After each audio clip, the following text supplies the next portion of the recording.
of course, Indiana, North Carolina, Scottsdale, Nashville, everybody around the world.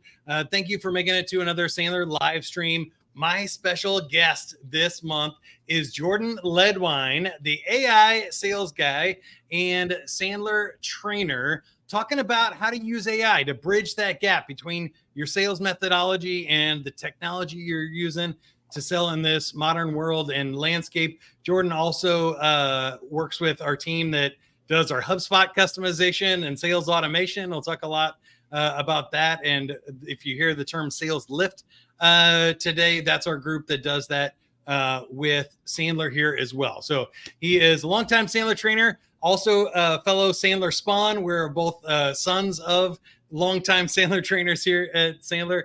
So super excited to be with you here today. If you have any questions or comments all the way through, we'll be answering those in the comments section. That's the way that you can participate, and we'll pop you up there whenever we have an interesting conversation. Jordan, welcome to this live stream here, and tell us about what we're doing here with AI today.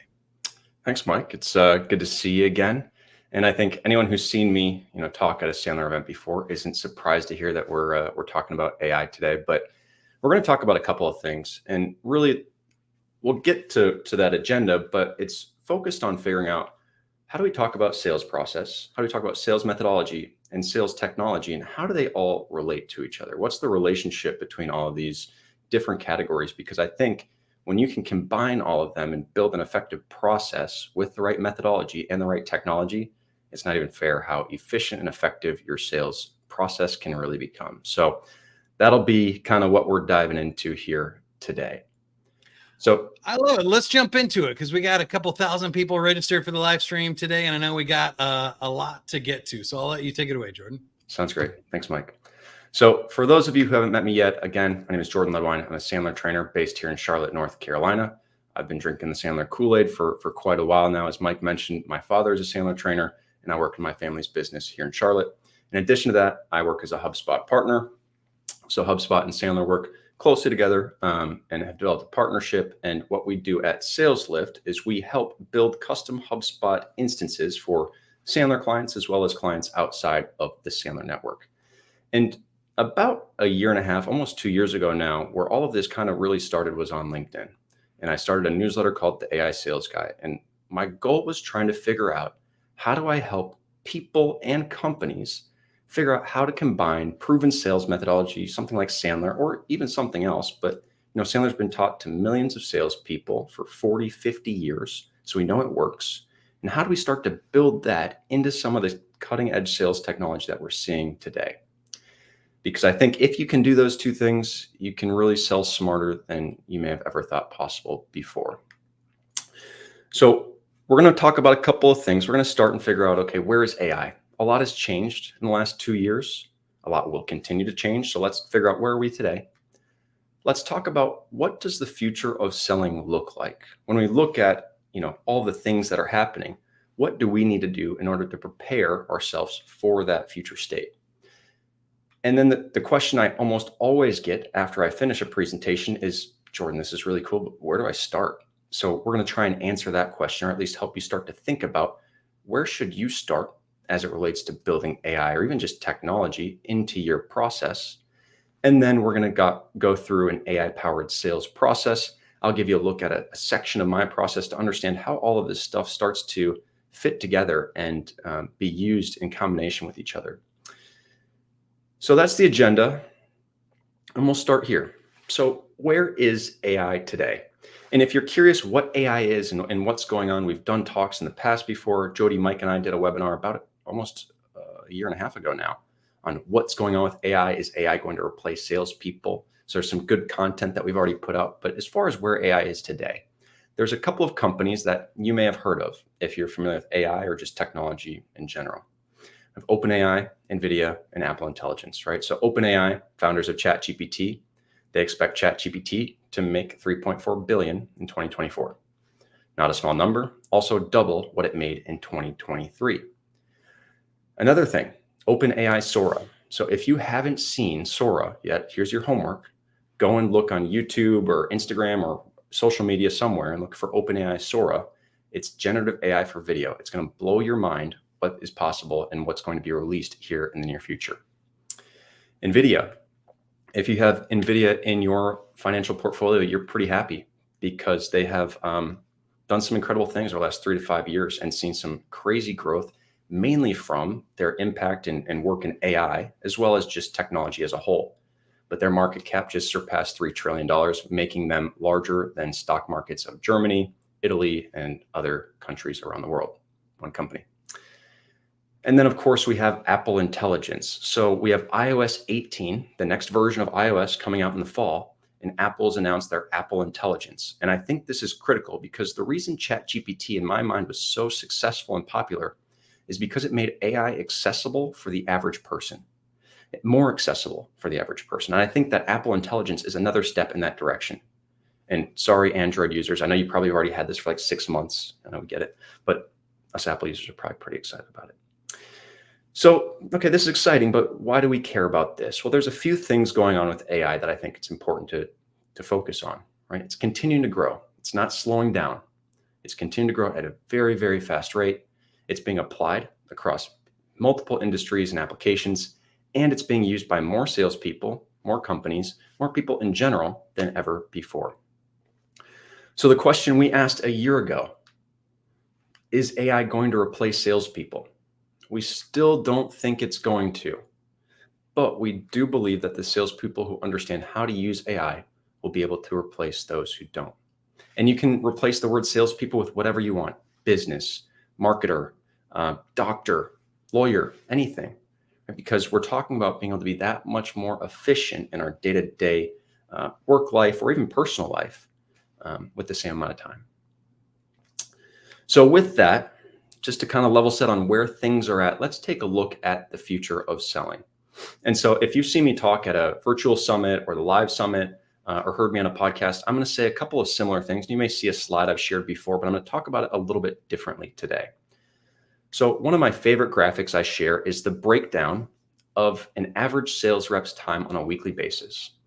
So we see here there's 28% of their time is spent selling, and that's in-person and virtual meetings as well as prospecting. But if you've been paying attention, sales today is a lot different than it was 5 years ago or 3 years ago or even last year. It's more complex. There's more buyers involved. There's more technology involved. The process has become just longer and more drawn out for a lot of us. So for many of us, the amount of non-selling activities that we've had to handle has grown rather than shrunk. So that leaves us with less time to spend selling. And it's gotten so bad, actually, that 75% of salespeople say they can't complete all of their tasks and do them at the quality that's expected. That's a major issue in my mind, right? 3 out of 4 of your reps can't do all the things they need to do at the quality that they need to do them at. Well, how do we go about solving this, or how do we fix this? Because this is a problem that needs to change. So if we take a look at this selling versus non-selling time, and this is our state today, what do we need to do in order to get to this future state? Or maybe is this the future of sales that we're talking about? We're increasing our selling time to 50%, or maybe it's 60% or 70%. And I've been able to increase my selling time in a few ways, but in order to be able to do that, you need to understand what skills do I need to be able to portray or be confident in as a seller of the future. And there's 2 that I'm going to talk about. The first is strong communication skills. We need to be able to build relationships and build trust. We need to be able to ask the right questions to qualify opportunities. And we need to be able to present the solution so that we can close those deals. Right? So the same things that we talk about being effective today, it's still going to be important. And when I say communication skills, another small piece, I'm not talking about the ability to talk. I'm talking about the ability to listen. The second piece is you have to be tech savvy. You have to be able to use the various types of technology that exist today. But on top of that, you have to be able to learn the new technology that's coming out on a monthly or weekly basis sometimes. But the most important thing when it comes to being tech savvy is being able to treat technology like a teammate. And I'm going to talk more about that, but that concept is so important when it comes to understanding how to use AI with your sales process. So if we take a look at this, what does this break down to? Well, you still have the seller of the future that's handling the prospects and buyers and building trusts and that relationship. But now they're also going to be using technology because it's going to help them navigate the buyer's journey. And that's also going to help the buyers navigate that journey as well. So we need to figure out, what is our relationship as a future seller and technology? And in my mind, it's treating technology as a teammate. So what does this really mean? Well, I want to give you an example. So I like to use the example of two different types of cars. Let's take, on one hand, we have an old school car. And then on the other hand, we have a self-driving car. So if we look at the old school car, it doesn't have any tech features. There's no GPS, maybe no power steering. You turn the key to open the door, you turn the key to crank it up. There's no GPS. You're going and printing out MapQuest directions before you get in the vehicle to figure out where you're going. On the other side of the spectrum, we have the self-driving car. It's fully autonomous. You get in, you enter your destination, and it takes over, right? It replaces you as the driver, and it gets you from point A to point B. Whereas in the manual car, you not only have to get from point A to point B, but you have to do every other thing to get there. The way I want us to figure out or start to use artificial intelligence is the way that we drive cars today, right? So think about it. You get in your car, you enter the location on your GPS, and then your GPS takes a look and it figures out, what are the different traffic patterns and what's the best way to get there? Or maybe you're driving down the road and you start to veer into the center lane, and your lane assist gets you back into your lane. You're going to take a right turn and there's a car in your blind spot, and your car beeps to tell you that there's a car there. Or it could be as simple as driving down the road and it starts to rain and your windshield wipers come on for you. Right? What is the purpose of all of this? And it might not all be AI. There's a lot of AI and machine learning and different things happening there. But the key is it's allowing you to focus on what you need to focus on, which is driving. While it handles the directions, it handles the lane assist, it handles all of the other details, so you can focus on what's really important. And what's more important is your GPS can tell you to take a right, and you can keep going straight because you don't want to go down that road, or that this way it's easier because there's not a stoplight there, or whatever it might be. So when it comes to using artificial intelligence, I want us to keep this mindset of using technology as a teammate. And remember, when it comes to using this, you're still driving. Just use AI to keep you in your lane and help you make the right turn. Right? We're not replacing ourselves with AI. At least that's not what I recommend. I'd rather augment myself to focus on what I need to focus on so that tech can support what I need to do. So that's what we need to think about as we think about the role of the future seller. And we're going to spend a lot of time here on where to start in this AI-powered sales process, because I think it can be a little bit complex and it can be a little bit confusing, and that's okay. If you're confused or overwhelmed, that's normal. I want you to know that when you see the process, it's developed over time. It doesn't happen overnight. Sometimes it's just adding this tool and this tool, or this efficient process and then this process. But when we're trying to figure out where to start, I like to start here and figuring out, where are we? So again, I've shared something similar to this before, but these are the different stages of sales tech maturity. And we need to identify which stage are we in, or which stage is our company in. And this can be applied to an individual, or it can be applied to a whole company. So if we think about it, stage 0 is fully manual. I like to call this stage the Excel stage, because that's typically where a lot of Excel is being used. There's no automation or AI being used. Everything is manual, and a lot of time is being spent on potentially repetitive and non-selling activities. Stage 2, we dip our toe in the water. We start to experiment with AI that can assist with simple activities, and it supports efficiency, but the benefits really depend on seller adoption. So for a company, it might be letting 1 or 2 reps go and pilot a couple tools to see if they work. And for an individual, it might be trying out 1 or 2 tools in your process to see if this is something that you should invest in. Stage 2 is when you realize, okay, this worked. Let's make the investment. Let's figure this process out. And you use these tools to really improve productivity because you integrate this technology into your sales process. And now it's a part of the process, not just something that you're kind of testing out. So this is where companies start to implement a CRM, or start to implement outreach tools, or start to implement automated scheduling tools, or whatever that might be. But I think a lot of people are here today, and even the ones who aren't here, are trying to figure out, how do we get to stage 3? And stage 3 is what I like to call AI-powered selling. And that's where tech is a full part of the sales team.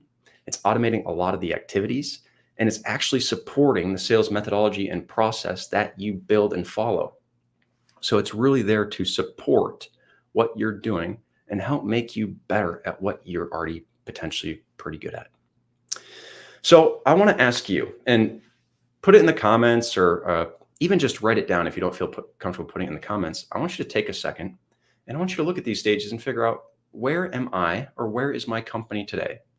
Am I in stage 0, stage 1, stage 1.5? And I'll tell you, just to make you feel okay before you put your answer, 80 to 90% of the companies I ask that question to are in stage 0, stage 1, maybe stage 1.5.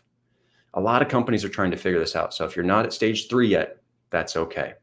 See some stage 2s, some stage 1.5s. So I want you to think about, what stage are you in? And then the next thing I want you to think about, and write this down if you have a piece of paper there, is what could you do as an individual contributor to help your company get to the next stage or closer to that next stage? What's something that you could do, or what's a roadblock to it? So pick one of those. And I want you to come back to that after this presentation is over and see if that answer is still the same.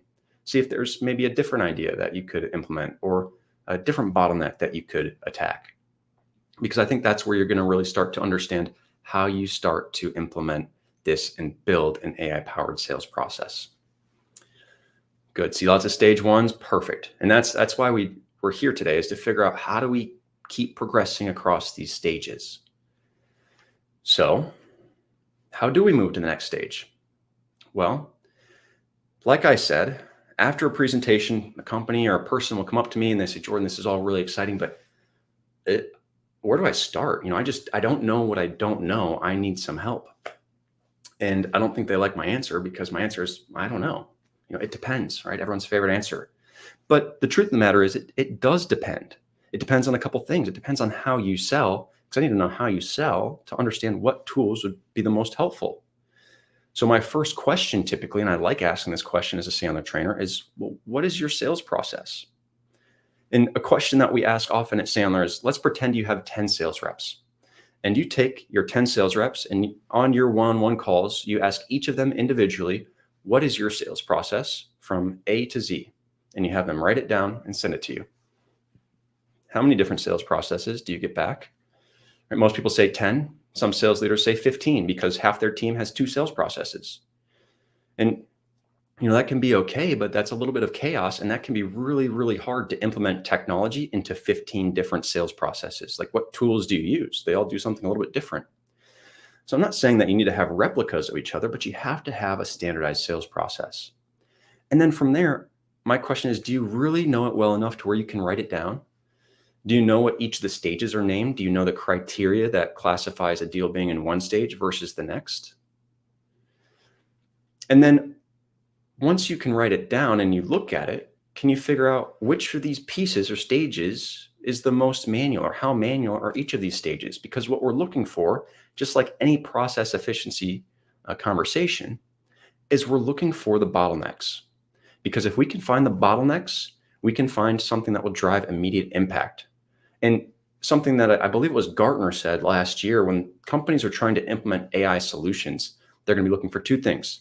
They want to drive immediate impact, and they want to introduce tools that the sales team welcomes. And why do we think that is? I've talked about it before. If the sales team doesn't see this technology that they're using as a tool for them, they're not going to use it. The biggest problem with implementing new tech is adoption. So it has to be built around the sales team, around the sales leadership, around the company as a whole. So how do we do this? And this is what we do a lot of the time at Sales Lift when we're talking about building out a HubSpot instance for a company. Is we figure out, okay, well, what do we need to build? And we go through a 1 to 2 month whiteboarding process to figure out, okay, what is your sales process? And we define all the criteria that's required to build into the technology. So as a starting point, we'll start at the sales process. What are the stages? You might have 5 stages. You might have 10 stages. You might have 1 sales process. You might have 2. You might have 3, right? You could have different sales cycle lengths. So there's a lot of conversation to understand, okay, what is the right mix for you? But ideally, you want to have your stages laid out. And then you might want to take a step back and say, okay, well, how do we fill this pipeline? Where do the leads come from? What are the lead sources, right? And we have inbound and we have outbound. There's a lot of different lead sources within there, but we want to understand where's our business coming from so we know where it comes from. And then we can track it all the way through that process. Now, once we have this shell laid out, we then want to really understand what are the details that we need to have in each stage, right? So what are the questions that we need to ask? What's the information that we need to share? What are maybe the tools that we might want to use? Who are the other people in our company who need to be involved or aware that things are happening? What happens in this stage? And we get a really good idea of what that looks like. Because once we understand that, we can figure out, where some of the bottlenecks are potentially, and we can start to build in sales automations that help these deals move from one stage to the next at a quicker and easier rate than you were doing before, right? So this process, it starts at the stages, but then it gets built out from here. And when you look at the details and the automations, this is where we're really adding in the methodology and the technology to the process so that all three are unified. And when you can do this, it becomes so powerful. So taking a step back, because I haven't really talked about the difference between process and methodology and all that, but the sales process, it's what you do. It's the steps that you go through from A to Z, from new lead to closed one. The selling methodology is how you do it. The tools, the tactics, the behaviors, the attitudes, the techniques that you use in each one of those stages to help progress that deal and build the relationship. But now what we're seeing with sales technology is we're seeing that sales technology can help us combine these two things and be the bridge that can help us overcome that gap. So, okay, this is great. It's exciting. Now you want to find sales tech. Well, which sales tools do you start to use? Another question I get often. Hey, what are the best AI sales tools? It's a loaded question because there's a couple of them. So I'm going to talk about a couple of my favorites, and then I'm going to show you how to find new AI sales tools that could be a good fit for you. So I categorize these tools in a couple different categories. We have B2B databases. We have things like ZoomInfo, Apollo, Seamless. And I know what you're going to say. Hey, LinkedIn's not an AI-powered sales tool. Yeah, not really, but we can use AI-powered sales tools to connect to LinkedIn, to build relationships and network using that platform. We have personalization tools. We have tools like Humantic, which we love at Sandler because of how much we talk about DISC and using DISC with our clients, and Humantic helps us with that tremendously. Now, if you're looking to build an AI-powered cold outbound process at scale, and you haven't heard of Clay, you need to go and research it. It is one of the top outbound prospecting tools that people are using for personalization today. Some incredible things that people are doing with that tool. Now that we have the leads and we know how to personalize our message, we want to reach out to them, right? So we have outreach tools. We have HubSpot, we have Buzz AI, we have Instantly AI, we have Artisan AI. And again, in each of these categories, there's probably 50 tools or more. So these may not be the right tools for you. These are just tools that I've experimented with, tested, made sure that they're top of the line tools for my process and our clients. And once you do that outreach, you want to make sure that you can put all this information in one place, which for salespeople, that's a CRM. So HubSpot also acts as a CRM, but there's also Pipedrive or Salesforce or Zoho or your custom grown CRM. And I really don't care what CRM or what B2B database or what outreach tool you use. All I care is that it's the right tool for you. It integrates with your other technology, and it has the tools that your sales team needs to be productive and efficient. And then the last grouping of tools that I'll talk about here briefly is note-taking, right? So we have tools like Attention, Gong, Fathom, Sybil, and then hundreds more, Otter, so many. Zoom has their own today. But what we're doing here at Sandler and what we're doing at SalesLift together with Sandler is trying to build these tools and create Sandler versions of these tools for our clients to just use them that much easier, right? So all of these companies with this asterisk, the red ones are companies that we've already built Sandler versions, and the yellow ones are in progress, right? So Humantic AI and HubSpot, we've been partnered with for a very long time to build that into what we do at Sandler. Attention and Gong are tools where we built Sandler playbooks right within their platform. And then Fathom and Sybil, we're working with right now to create Sandler versions of their call summaries. So Dave Mattson and someone else at Sandler, Lisa Ellis, have done a great job trying to get Sandler's methodology out into the world of technology. That's something really exciting. But if you're looking for tools and you're like, Jordan, these aren't the right tools, well, I recommend you go and check out G2. G2 is a software website that ranks sales tools. well, more than just sales tools, but you can see at the top left there, they have 344 AI sales assistants available. So you have options. And if you look here, you can see there's Fathom, there's Apollo, there's HubSpot, there's ZoomInfo, Humantic, Salesforce, Sybil, right? So they're there, and there's a lot more. But you might look at this and say, well, those don't have the right options. Another place I'd recommend you go and check out is a company named Cold IQ. And Cold IQ has put together a glossary or a summary of all the different AI tools, and they've ranked them. So this not so quick video is me just scrolling through their list of different AI powered sales tools. And what you will notice probably immediately is there's more than one. There's a couple. And if people come to me and say, do you have a list of all the best AI sales tools? I say, no, Cold IQ is already doing that. I don't have the time to build a list of 500 tools. So you have a lot of options. And I know some of this can get a little bit overwhelming, but that's where we can help you. That's where your Sandler coach can help you figure out which of these might be the right option. And your Sandler coach has access to myself and Jeremy at SalesLift so that we can support you in what you're trying to do as you grow your sales team. All right.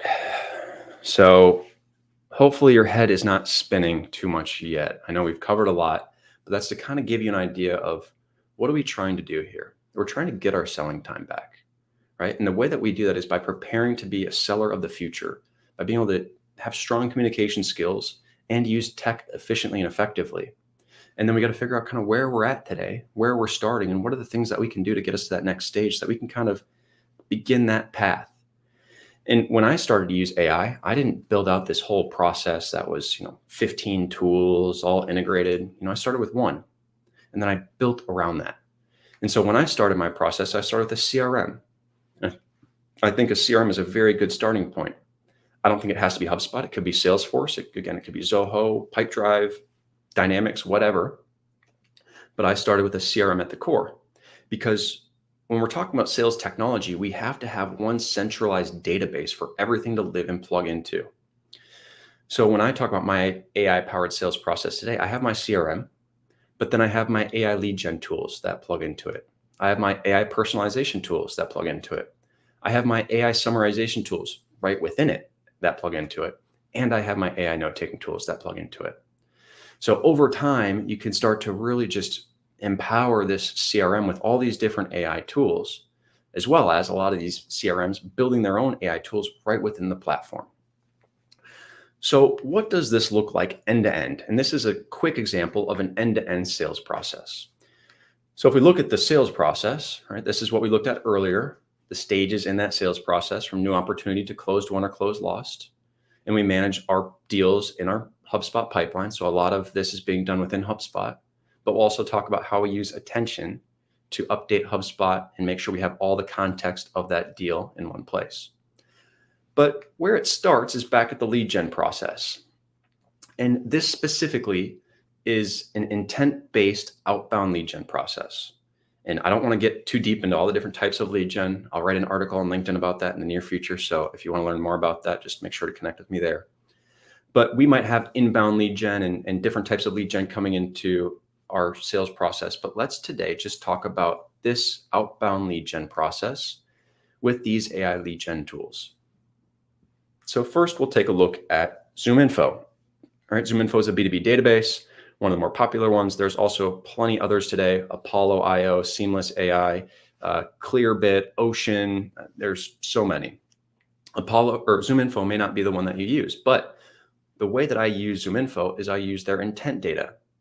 On top of this, they have a whole AI copilot that I'm not going to talk about today, but what I'm looking for is their intent data. And the reason I'm looking for this is because ZoomInfo collects data on companies and what they can do using automation, algorithms, AI, natural language processing, a bunch of different technology, is they can go out and figure out which different companies are searching for different topics.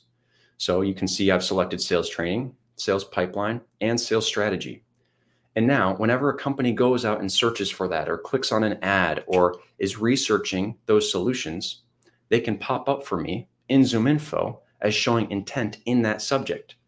So now I know which companies are looking for the solutions that I can provide. It's better than making a true cold call, right?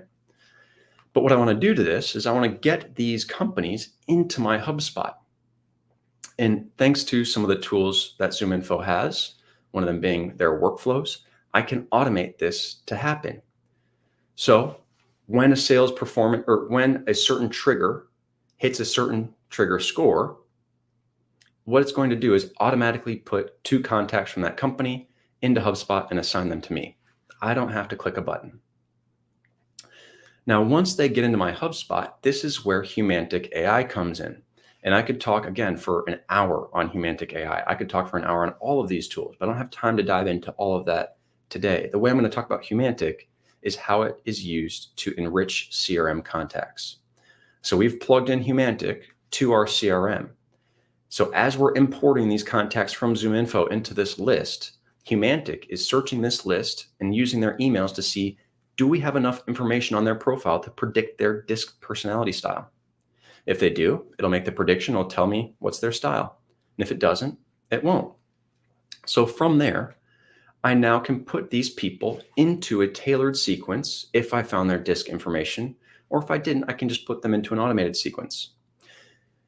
Now, something important to talk about here is up to this point, this is all automated. I haven't lifted a finger.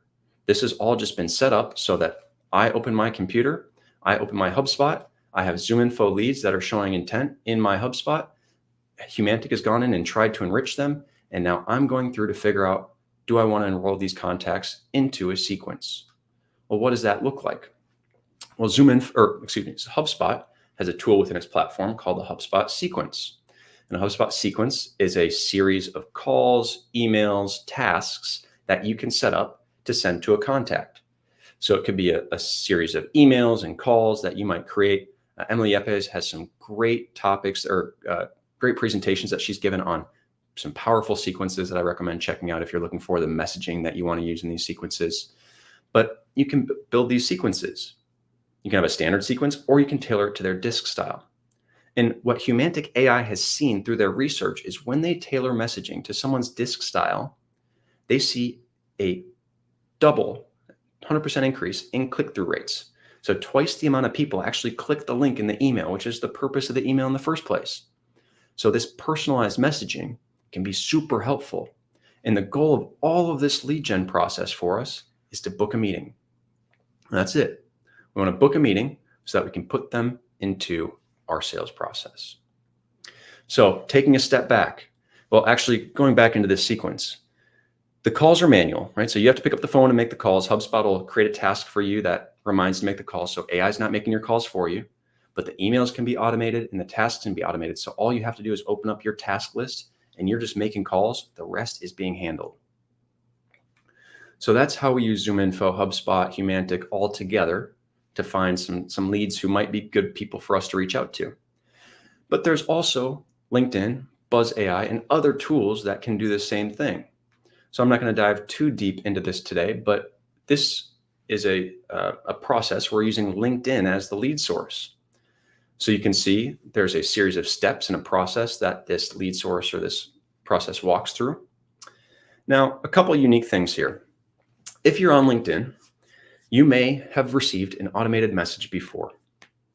I think we all have. And I want you to know that the messaging that I'm sending with these tools is totally different than any messaging I'm receiving. And I recommend the same for you because I don't know about you, but I don't really respond to most automated messages that are a meeting link and a 4-page or a 4-paragraph, summary of what they do as a company and all the ways that they can help.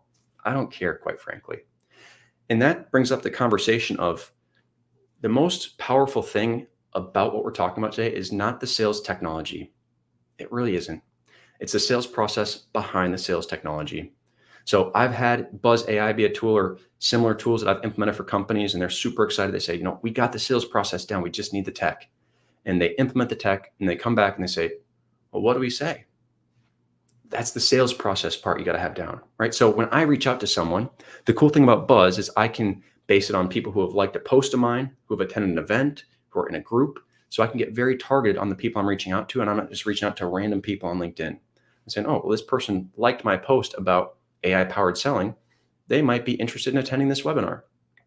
So what I might do is put everyone from that post through this sequence.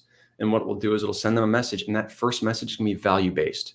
Hey, John, great to meet you. saw you might be interested in some stuff on AI and sales. I'm hosting a webinar next week. Any interest in me sending over a link to check it out, right? I'm not putting links in there. I'm not sending my scheduling link to just book 15 minutes so I can save them $20,000 or whatever. I'm just saying, hey, is there any interest? So I recommend you get the sales strategy down first, and then you focus on adding on the technology. But again, when we look at this whole lead gen process here, the goal of it all is to get a meeting booked or disqualify that opportunity. So what happens when we book a meeting? Well, what I haven't been showing you is in the back end, this entire lead process and prospecting process is also being tracked within HubSpot. So you can see here the different stages. We have a new lead, we have a manual outreach, enrolled in sequence, connected, or meeting set. So I can keep track of all of my different leads in HubSpot and track which stage of the lead process they're in. Once they set a meeting, I want to click meeting set. And what that's going to do is it's going to move that lead into a sales opportunity, into my pipeline, right? So we're filling the pipeline, which is what we need to be doing. And it's automatically going to pop up a new deal window. So I can put, hey, this was from a cold call and this lead source was ZoomInfo. Why is that important? Well, when I start to track the lead sources of all of my deals, after a year of data, I can go back and look and see, hey, last year in 2024, which lead sources generated me the most revenue and which ones do I want to focus my time on in 2025? Maybe networking's not driving that much value for me, but going out and doing one-on-ones with people in my network is, or talking to past clients. Once you start to track your lead sources, you can really get strategic on what's working and what's not. But now that we're in this sales process, what we're going to be doing is we're going to be using HubSpot to track this deal across all of these stages. So again, we've seen an example of these stages, but you're looking something like this. So this is where we use HubSpot and attention together to really capitalize on everything that's happening in this process and make sure that we're not missing any details. So we've seen the AI lead gen get plugged in. We've seen the AI personalization get plugged in. Next, I want to talk about AI summarization. We probably want to keep track of the emails we're sending through Outlook and the phone calls we're making to this customer or this opportunity or this prospect. So here you see my Outlook. And in my Outlook on the right-hand side, you see the HubSpot sales extension. Now, what does this do? Well, you can see I have Tim Ledwein's email in there. So since Tim is in my CRM, it's going to track and log this and put it right on Tim's profile. I'm not going to have to say, oh, I emailed Tim, let me go and put that in my CRM. No, it's automatically doing it for me. I can also use any of the tools you see on the right, the templates, sequences, the sequences we just talked about. I can add documents. I can add a meeting link, all these different things all in one place. But what if Tim wasn't in my CRM? If Tim wasn't in my CRM, it's going to create Tim as a contact. So it's going to create, let's say it's tim.ledwein@sandler.com. It's going to create Tim Ledwein. And then it's going to go out and look for Sandler.com and create a company under that URL. And it's going to tie Tim to that company. And it's using a lot of AI and automation to go out and understand what's happening with this company, the size of the company. It's going to fill in the details that it can. So now all I have to do is email a contact I've never emailed before, and they're automatically in my CRM, all thanks to HubSpot AI. What that looks like is something like this. So this is a contact card. And what you can see on this contact card are a bunch of different activities. So you can see calls, emails. You can also see if we leave any notes, if we have any tasks assigned to this contact, or if we've had any meetings with this contact. But next, I want to quickly look at this call piece. So what if we got a call? Well, let's take a little bit more of a look at what that looks like. So instead of calling through my contacts, I connect HubSpot to my phone number and I call through the HubSpot app. It's going to show me a breakdown of my talk time, right? Sandler, we talk about 70-30, right? Listen 70% of the time, talk 30. I was a little bit off here, working on it. We can create an AI generated summary of that call. So if you're in a team selling situation and someone else is going to talk to this prospect, they don't want to have to listen to your 25-minute call. They can just click one button and get a 3-sentence summary of that conversation. And if they really want to go deeper, they can go into the transcript on the right here. They can search for whatever it is they're looking for, and they can jump right to that spot in the call and listen from there. So right within HubSpot's platform, they have AI summarization tools that allow you to very easily connect Outlook or Gmail, as well as your phone number or even create a phone number. And there's a lot of opportunity to add in other dialers like AirCall or other phone systems, Teams, etc., to connect that right into your platform. Now, last but definitely not least, we'll talk about AI note taking. And I had note taking plus because it's a little bit more than just note taking that these tools are starting to do.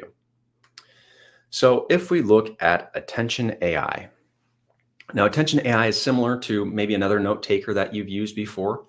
It's going to record the conversation. It's going to transcribe the conversation so that you can play it back and share it. But we've also built out Attention around Sandler and the Sandler methodology.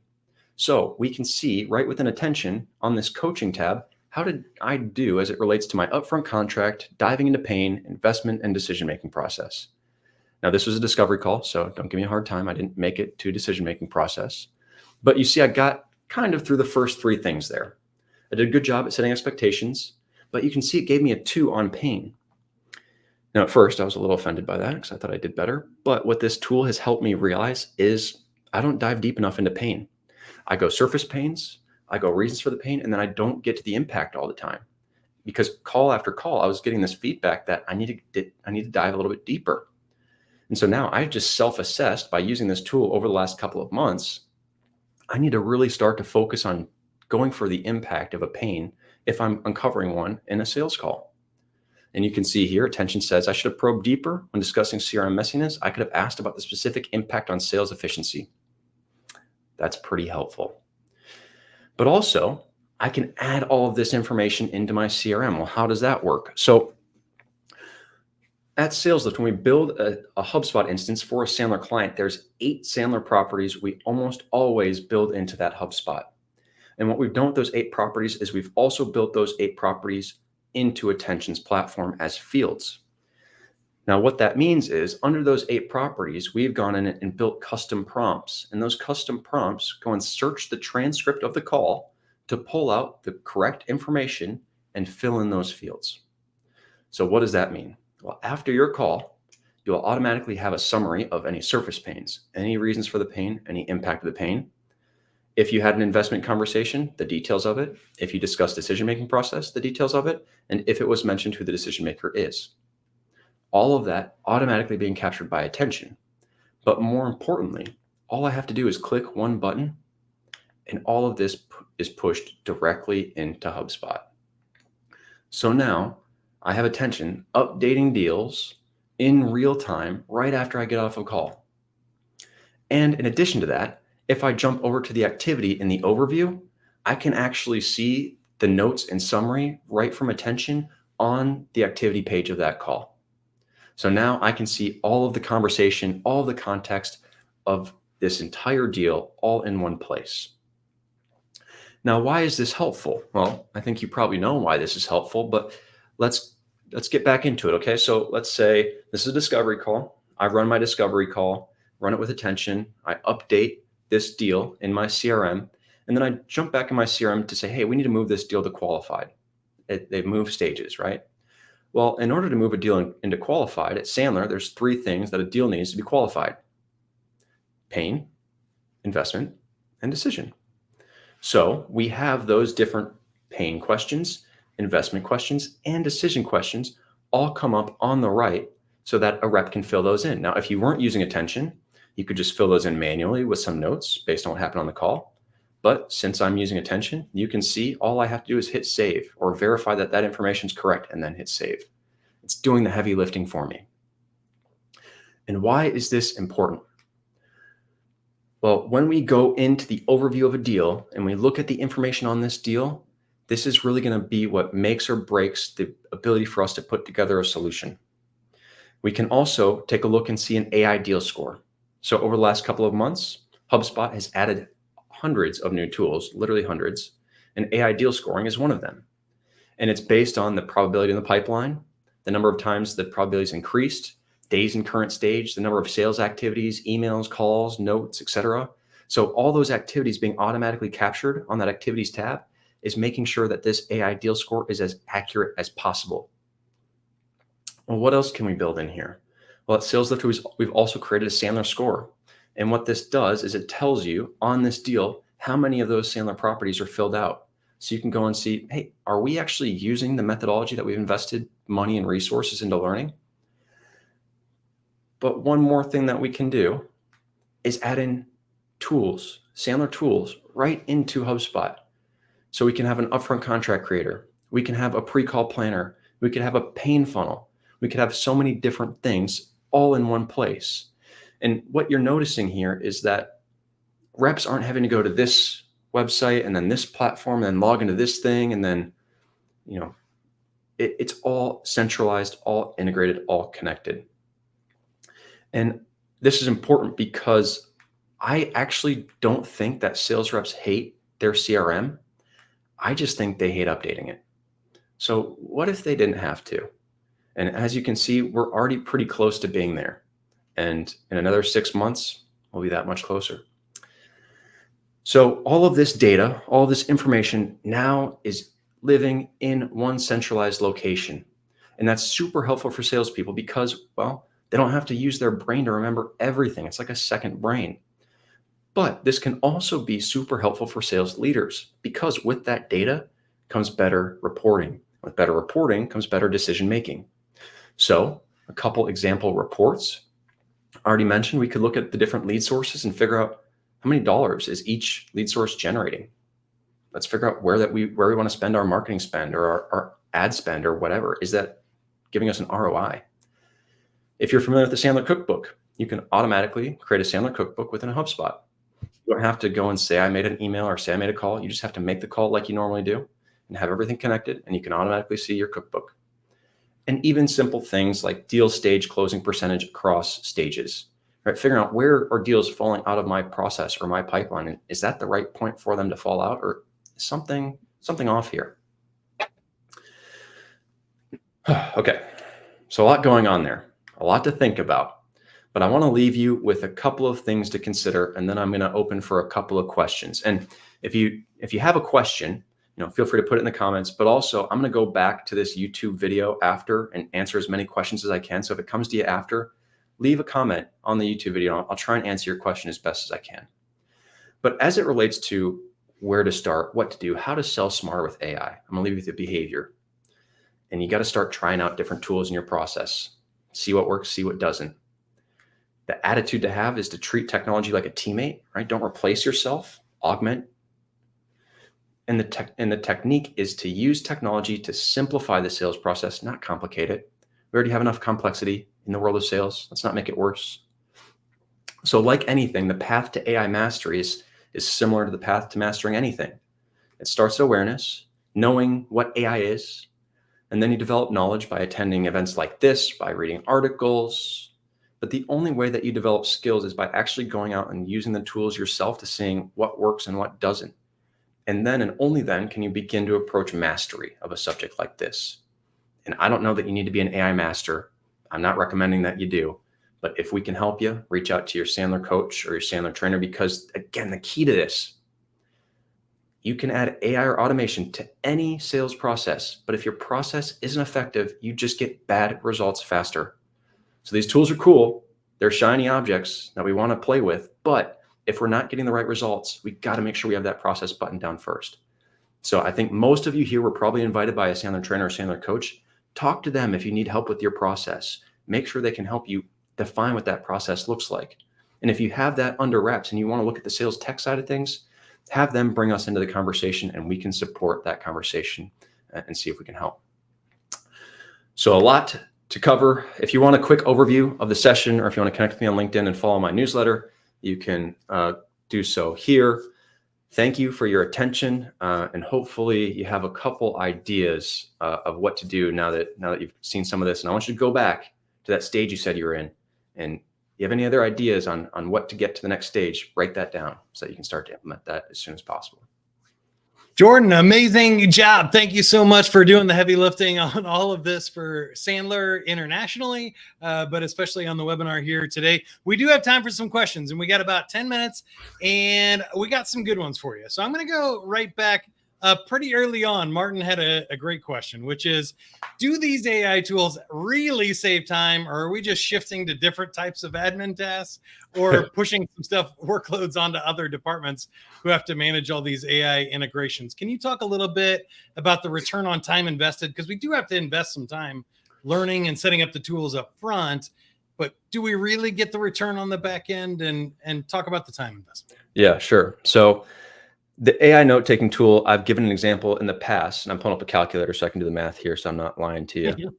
But I'd say before, if every time I was on a call, it'd probably take me 30 minutes to summarize the notes, update my CRM with any context, write a follow-up email, put follow-up tasks in my CRM, and make sure everything of that call was wrapped up. That was before I was using AI Note Taker.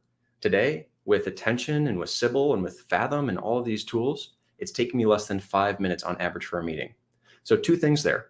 I'll have afternoons where I have 5 hours of meetings back to back to back to back, and I'm not worried about it because I have every note when I get off that last call that I can go and review. And second, if I look at the 264 calls I had in 2023, forgetting what year it is, and I take 25 minutes saved across every single one of those calls, that's 6,600 minutes. So if you convert that to hours, that's 110 hours with one tool, right? So just those AI note takers, I predict save me 110 hours, and I've got the math to back it up. So you got to be careful though, because I'm sure once you move something off your plate, you'll figure out something else to put on it.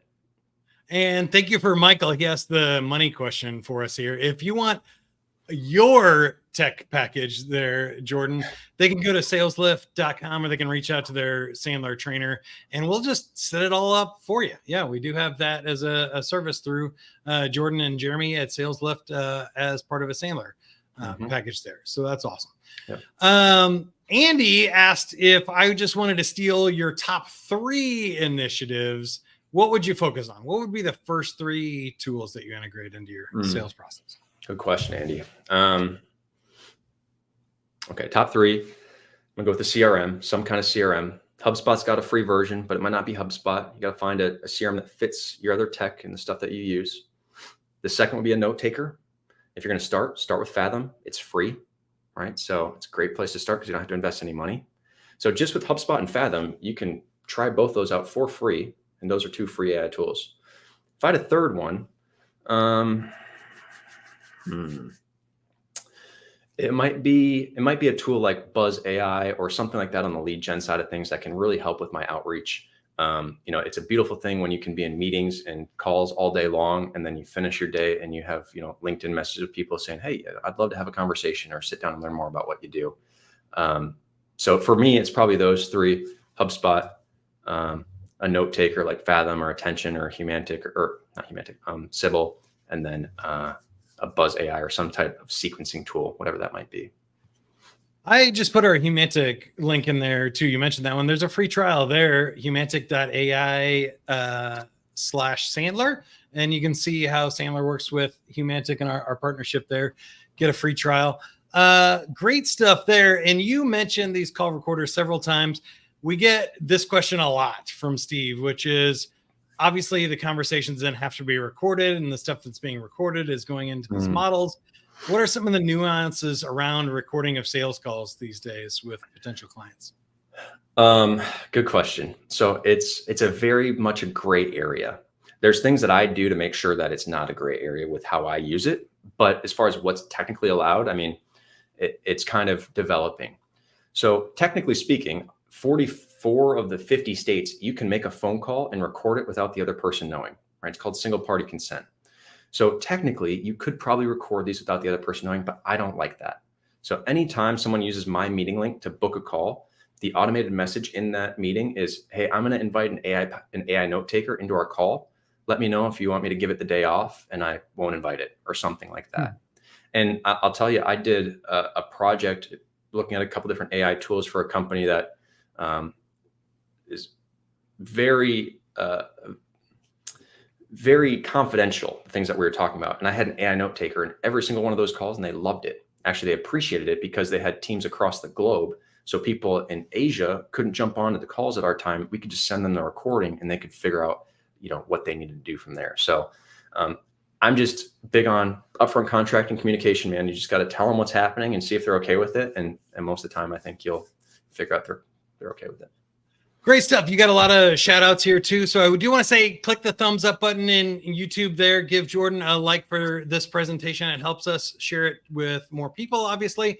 And we do have a couple of calls to action for you, and then we'll do final questions. We still got a couple of minutes left here. So let me throw them up here. Here is the link. It is saleslift.com. I put it in the chat, the AI sales guy. We also have another special event coming up.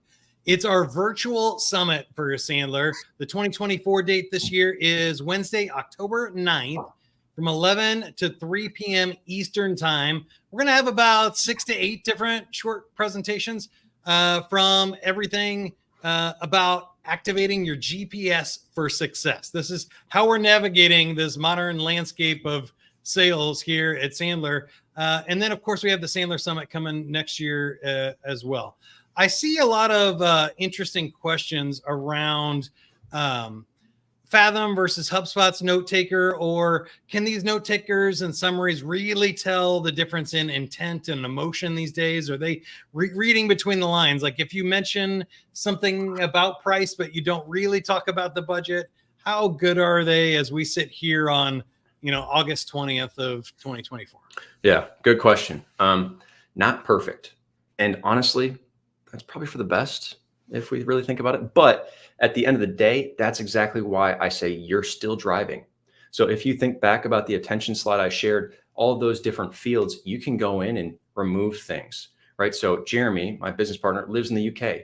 So one thing he often talks about is the crappy weather in the UK. And it often comes up as a surface pane in the call summary.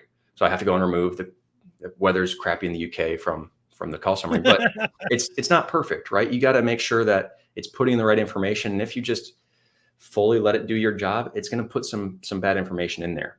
But it's way faster to go and edit those fields and remove a couple things and add a couple things than it is to just start from scratch. So I'd rather start there than from a blank slate. So is that both the questions? Was there another question there? Yeah, I think that we can combine those into one. I guess the last one that I was going to ask here is from Terry. And she asked, at what point do you start using the automation or augmented tech to follow the Sandler sub as far as like script writing and ChatGPT? We did a whole webinar on ChatGPT for salespeople and some of the prompts we use, but I do think it would make sense to circle back to that one here and talk about maybe the prompt engineering that you use to get it to really do Sandler stuff. Because one of the things that I think really opened my mind is that the AI is scraping all of the internet and taking the scripts and creating an average, a likely probability of all the salespeople out there.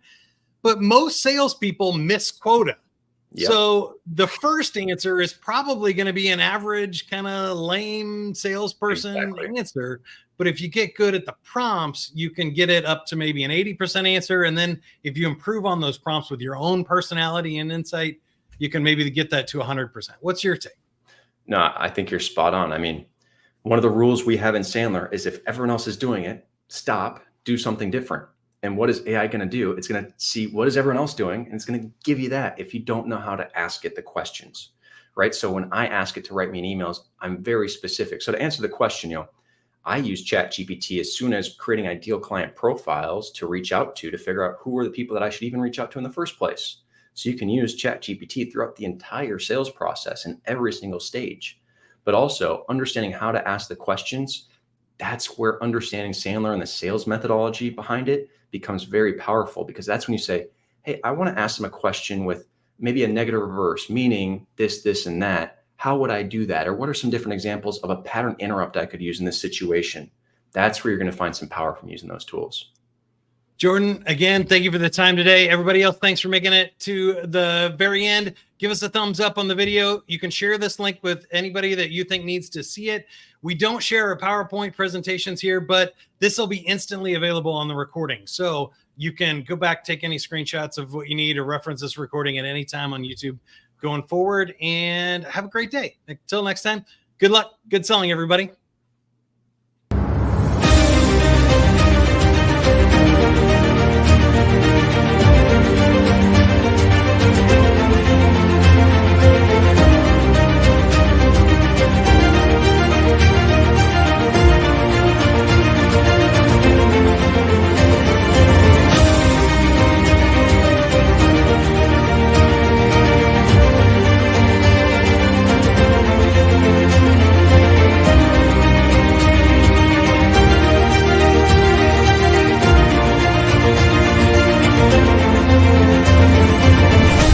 Sandler Summit returns to the Orlando World Center Marriott on April 2nd and 3rd of 2025. Don't miss out on the premier sales and leadership event of the year. Reserve your seat now at sandler.com/summit.